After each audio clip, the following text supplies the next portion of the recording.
Kristo Yezu akuzwe. Imiryango y'abashakanye namwe abakristo bavandimwe mukurikira inyigisho zinyuzwa kuri uyu muyoboro ibanga ryo kwemera, nongeye kubaramutsa.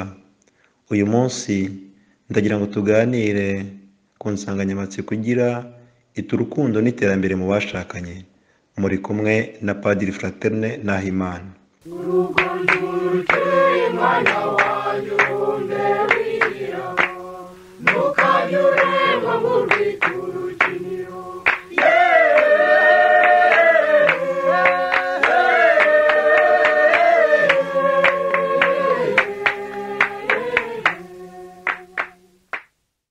Mu bihe nk'ibi aho benshi batekereza amahirwe y'umuryango bakayakubakubira mu butunzi, ndetse rimwe na rimwe ugasanga umwanya babuha usumbye w'urukundo kandi ari rwo musingi wa byose, uwakumva iyi nsanganyamatsiko yagira ati baba se bagiye kudukemurira ikibazo cy'ubukene, ikibazo cy'ibyo twifuza ngo tumererwe neza mu ngo zacu ariko tukaba tutabona n'aho tuzabikura.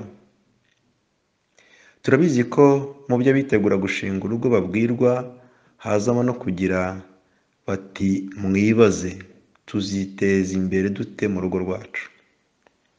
Ni ikibazo gifite ishingiro kuko ubukene iyo buva bukagera buri mu bizahaza urugo rw'abashakanye, cyane cyane muri ibi bihe aho zimwe mu ngo z'abashakanye zituye mu bukene, zifite inzara, zitabasha kubona iby'ibanze umuntu akenera mu buzima bwa buri munsi, ntizibashe kuzuza inshingano zibareba zirimo nk'izo kurera abana uko bikwiye n'ibindi. Nyamara nubwo abasangira ubusa bitana ibisambo, hari n'abafite byinshi batabasha kubisangira neza uko byakagombye, bakabaho mu mwiryane, bakiburamo imbaraga zo kubyongera ngo bibagirire akamaro kuko babura icy'ingenzi ari cyo rukundo. Mu nyandiko ya Mutagatifu Pawulo wa gatandatu igaruka ku iterambere ry'abatuye isi yitwa Populorum Progressio, agaruka cyane ku gukoresha neza ubushishozi bw'abahanga n'abavumbuzi ngo hashakishwe icyatuma umuntu atera imbere, abantu bose batera imbere kandi umuntu wese uko yakabaye atera imbere, ni ukuvuga umuntu wuzuye roho n'umubiri. Burya ibyiza ugiriye umuntu ngo umubiri we umererwe neza, iyo bijyanye n'umukiro wifuriza roho ye ukamufasha kuwugeraho, ukamufasha gutekana, gutuza, kwishima, kumva anezerewe ari inyuma n'imbere, nibwo umufashije kugera ku iterambere rirambye. Reka rero insanganyamatsiko yacu tuyigarukeho mu tugingo dutatu dukurikira. Akambere, nta rukundo nta terambere mu rugo rw'abashakanye. Bavandimwe, mu gihe hasigaye igihe gitoya ngo twinjire mu mwaka wagenewe umuryango uzatangira ku itariki ya 19 z'ukwezi kwa gatatu muri uyu mwaka wa 2021, ni umwaka wifujwe na Papa Francisco nyuma y'imyaka 5 hasohowe ya nyandiko Amoris Laetitia, ibyishimo by'urukundo, yagarukaga cyane ku rukundo rw'abashakanye, ku rukundo mu muryango. No muri uno mwaka rero uko Papa byifuza, aragira ngo abakristo bazazirikane ku nshingano, ku butumwa urugo rw'abashakanye ruhamagariwe mu kwamamaza ivanjiri ya Kristo. Ubwo ni ukuvuga ko icyo gihe ruri kwamamaza ivanjiri ya Kristo narwo rwaba ruri kugira uruhare mu iterambere ry'izindi ngo, kuko iterambere rya muntu ridatana no gushakira icyiza na roho y'umuntu. Bashakanye, iterambere rizagirira akamaro urugo rwanyu ni umusaruro uzakomoka ku rukundo mukundana, rumwe rutuma mwicara mukajya inama. Iyo nyandiko ya Papa Francisco tumaranye imyaka 5 bamwe bagize amahirwe kuyizirikana, umutwe wawe wa 4 ugaruka cyane ku magambo dusanga mu ibaruwa ya mbere Pawulo Mutagatifu yandikiye Abanyakorinti, umutwe wa 13. Abakristo benshi barayazi. Ni hahandi batwereka urukundo icyo ari cyo, bakatwereka n'icyo atari cyo. Ni hahandi batwereka urukundo ibyo rwibandaho n'ibyo rwitaho, bakatwereka n'ibindi utakwirirwa ujya kurushakiramo. Abashakanye bayobowe n'urukundo bakazirikana igihango bafitanye gitambutse ik'izindi nshuti zose zishobora kugirana, bazirikana ko buri wese ari impano Imana yashyize mu biganza bya mugenzi we ngo ayiteho. Buri wese mu bashakanye afite inshingano zo kwita ku buzima bwe nk'ubukungu bukomeye Imana yamuhaye, yamubikije, atagomba gupfusha ubusa no gutagaguza. Ubwo buzima bwe akwiye no kubwitaho nk'italenta yabikijwe kandi azamurikira Nyagasani n'inyungu zayo igihe kigeze. Nyamara ibyo ntibihagije, arengaho akajya no kwita ku buzima bwa mugenzi we, kuko igihe bashyingiranywe babaye umwe, igihe bunze ubumwe muri iryo sakramento ryo gushyingirwa, biyemeje gusangira gupfa no gukira. Kumwitaho ni ukwiyitaho, kumukunda ni ukwikunda, guharanira ihirwe rye ni uguharanira ihirwe ryawe, guharanira iterambere rye ni uguharanira iterambere ryawe. Urukundo rwumvikana rute muri iki gihe? Iri ni ijambo rero kuva na kera hose ryakoreshwaga mu buryo bwinshi hirya no hino ku isi, kandi no mu bihe byacu ni uko biri. Ni ijambo rikoreshwa mu buryo butandukanye. Urugero habwo tugira tuti umuntu afite urukundo rw'igihugu, afite urukundo rw'umurimo, afite urukundo rw'inshuti, ko ni rwa rukundo hagati mu nshuti, ni urukundo se hagati y'ababyeyi n'abana, ni urukundo hagati y'abavandimwe n'afitanye isano, ni urukundo rw'umuturanyi, ni urukundo rw'Imana. Hose tuba tuvuga urukundo.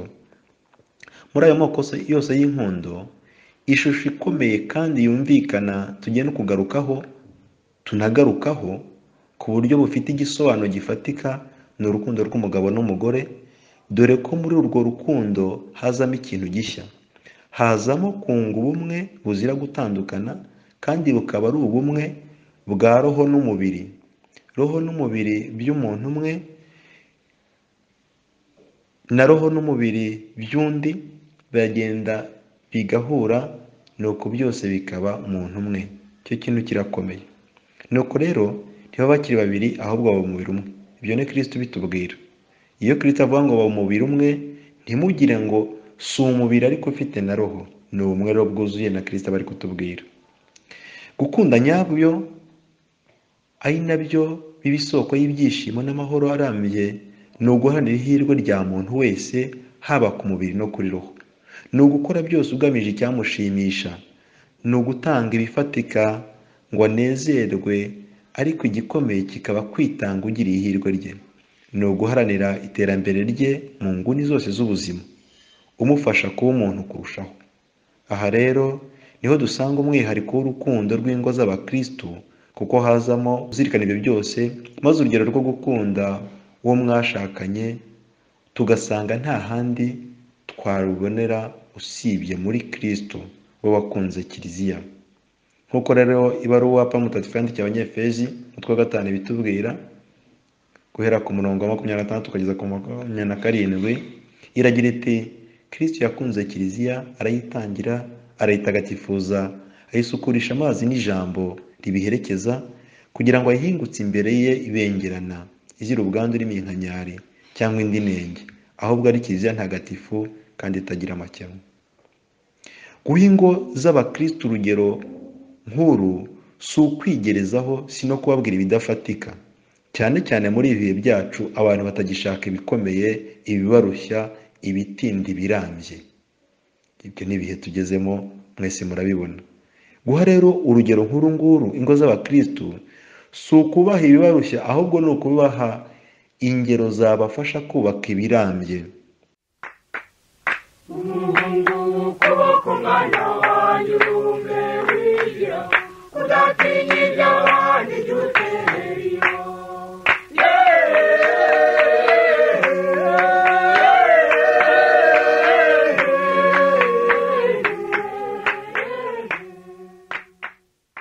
Imwe mu mabaruwa yo mu binyejana byo hambere by'ubukristu, ibaruwa yandikiwe uwitwa Diyonyete, niyigira iti: abakristu ntaho batandukaniye n'abandi bantu basanzwe, dore ko babana nabo, bavuga ururimi rumwe nabo, bakaba basangiye imico nabo. Kimwe n'abandi bose barashyingirwa bakagira abana, ariko umwihariko ntibatererana abo bashakanye, ntibatererana n'abo bibarutse. undi mwihariko wabo, abakristo basangira ameza ariko ntibasangira uburiri. Aho bakaba bashimangiye yuko abakristo basangira, ariko kandi abakristo baca ukubiri n'ubusambanyi. Reka tugaruke rero ku kibazo cy'uko urukundo ruvugwa muri iki gihe. Ese uko baruvuga, iyo twitegereza dusanga byadukomereza imiryango ndetse bigaha umusingi mwiza ingo z'ejo hazaza? Iyo bagira bati kanaka na kanaka bamaze imyaka runaka mu munyenga w'urukundo, harya ubwo bavuga iki? Iyo bagira bati dore ibyo wakora ngo ushimishe umukunzi wawe, harya baba bavuga iki? N'ibindi nk'ibyo ngibyo. Ese kuvuga ibyo ngibyo hari ikibi kibirimo? Nibyo koko urukundo ntirwatandukana n'ibyishimo bisangiwe na babiri, aho gutanga no kwakira bidatana maze bigakomeza ubumwe bwabo. Nyamara ikigoye muri ibi bihe ni uko izo mvugo ari abakuze ari n'abakiri kubyiruka bazumvira hamwe, bakazumvira mu gihe kimwe. Bamwe bazumva igihe cyo kuzumva cyarageze, abandi bakazumva igihe kitaragera. Mu isi ya none itakigira rutangira mu gutangariza ku karubanda ibijyanye n'ibyiyumviro n'amarangamutima, ibyo twakwita emotion na za sentiment, biganisha ku rukundo, buri wese yumva uko ashaka, akagaragaza urukundo uko ashaka, yitwaje uburenganzira bwe ngo budakwiye gukumirwa. Benshi baba babanguye amatwi iyo bumvise hari ikivuzwe ku rukundo, kugira ngo nabo baze kugira icyo bongeraho, kuko muri iki gihe usanga buri wese yarabaye inararibonye n'intyoza mu rukundo. Inkuru z'urukundo zumvwa na benshi zikaryoha, kandi koko ibyumvwa na benshi natwe ntidukwiye kubisuzugura, ahubwo dukwiye kureba icyo byungura ababihaye umwanya, tukagerageza no gutahura imitego ibyihishemo yasenya imiryango yacu, ndetse imitego yazabuza imiryango y'ejo hazaza kuzashingira ahakomeye. Ibivugwa byose ku rukundo ariko bigamije gukuza irari riba muri kamere muntu, icyo twakwita eros mu kigereki, ni ukubyumva tubishungura. Muri iki gihe uko ab'igitsina gabo biyumva imbere y'ab'igitsina gore, uko ab'igitsina gore biyumva imbere y'ab'igitsina gabo si icyaha, no mu bihe byashize ntibyari icyaha, ariko kiliziya ntiyakunze kubitindaho. Uyu munsi rero irabivuga yeruye, ntibyumvikana yuko uko kwiyumva gutyo atari icyaha, nta kibi kibirimo. Iyo kamere ni Imana yayiduhaye, kuko ari ikimenyetso gifatika cy'urukundo ruba muri muntu. Nyamara urwo si rwo rukundo, ni ikimenyetso cy'urukundo ruba muri muntu, ariko si rwo rukundo, kuko urukundo nyarukundo rurenga aho ngaho. Nubwo ibyo byiyumviro biteye bityo, binaganisha no ku irari rya muntu, ari kimwe mu bigaragaza ko umuntu yakwigira mu rukundo, dukwiye kwemera ko kamere muntu yakomeretse, bityo n'urukundo rwarangaga ababyeyi bacu ba mbere Adamu na Eva mbere yo gucumura ko rwakomeretse, bityo natwe twese ababakomokaho tukaba dufite urukundo rwakomeretse, rushobora kubogamira ku kitari cyo, rugatinda ku kitari cyo, ntirumenye kuzamuka ngo rwubakire kuri icyo twari dufite, rugere ku by'ibanze, ari rwo rukundo nyarukundo twifuriza abashakanye.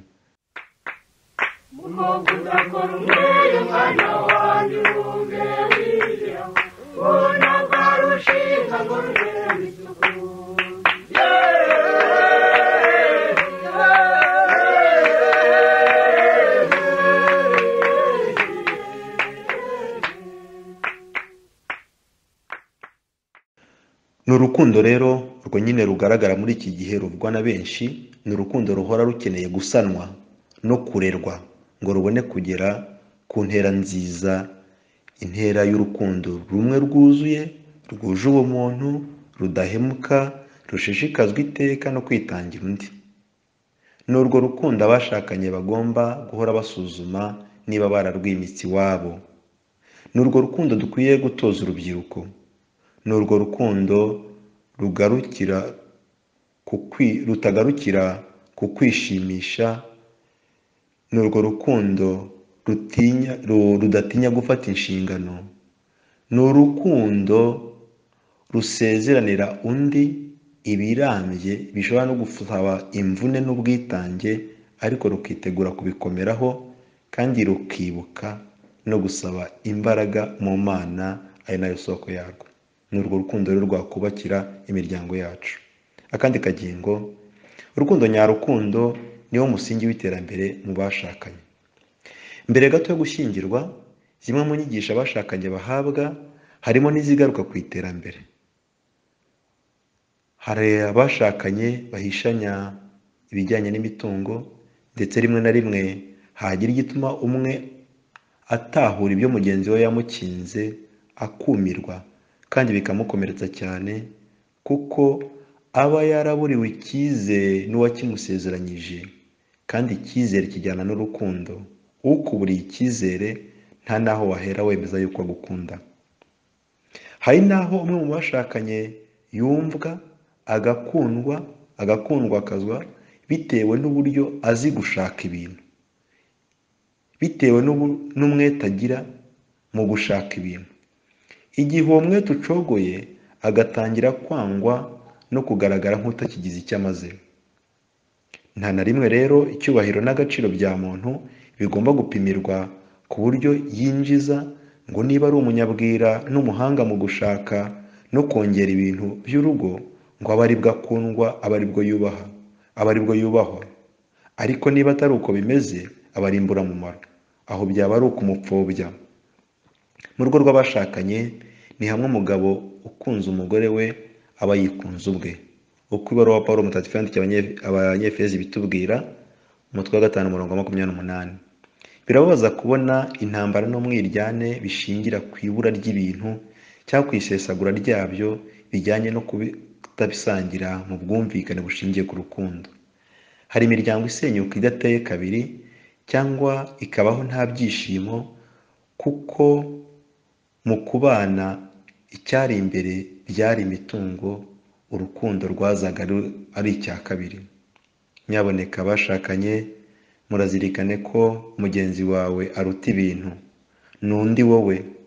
Kumusumbisha ibintu cyangwa gutekereza iterambere atagizemo uruhare ni ubundi buryo bwo kumusuzugura utiretse. Iterambere rifasha umuntu kuba muntu kurushaho ni ryo rigamijwe, kandi nta handi ryakomoka atari ku rukundo. Iyo rwakomeretse nta handi rusanirwa atari mu mbabazi zisabanwa ubwiyoroshye, zigatanganwa ubwiyoroshye mu mizero menshi, ko mu rugo rwanyu uko murushaho kunga ubumwe mu rukundo nta kizabananira. Hari imiryango y'abashakanye yiberaho mu bukene, ariko umuntu agatangazwa n'uko ituye mu rukundo. Iyo miryango rero ihorana amizero muri Nyagasani ko mu bufatanye n'ibyo badafite bazabigeraho. Imiryango y'abashakanye itunze byinshi ni amahirwe adasanzwe baba badakwiye gupfusha ubusa, ariko kandi iterambere bifuza mu nguni zose nta handi ryashingira hatari ukwicara hamwe mu kujya inama, hatabayeho gukeka ko hari ufite igisubizo ku bibazo byose bafite nk'umuryango. Igisubizo kiba kiri rwagati muri bo. Mu bumwe bwabo haba harimo ibisubizo byinshi. Bashakanye, ntimukwiye gutanywa n'imitungo, cyane cyane muri ibi bihe aho gutandukana kw'abashakanye ubona bigenda bizamuka, ariko ntimugatanywe n'imitungo, dore ko musangiye ibirenze iyo mitungo. Igihe mushyingiranywe mwabaye umubiri umwe, mwasangiye ibirenze imitungo, mwagiranye igihango kidakwiye gusuzugurwa ngo mugiteshe agaciro bitewe n'ibintu bihita bwangu kandi bitanagwira. Umwe yashyize mu biganza by'undi ubuzima bwe, yaramwihaye kandi yakiwe nawe, n'undi nuko byagenze. Mwiyemeje gusangira gupfa no gukira. Ibyo rero birakomeye, ibyo bisumbye ibintu. Nimukundana mugakunda Imana yo soko y'urukundo, ari nayo yabahamagariye gukundana, n'ibintu ndetse n'iterambere ry'urugo rwanyu bizaza, kandi bizababera isoko y'ibyishimo kuko muzabisangira. Niba mu bantu basanzwe ibintu biryoha bisangiwe, mu bashakanyeho ni akarusho. Byaba bimaze iki se?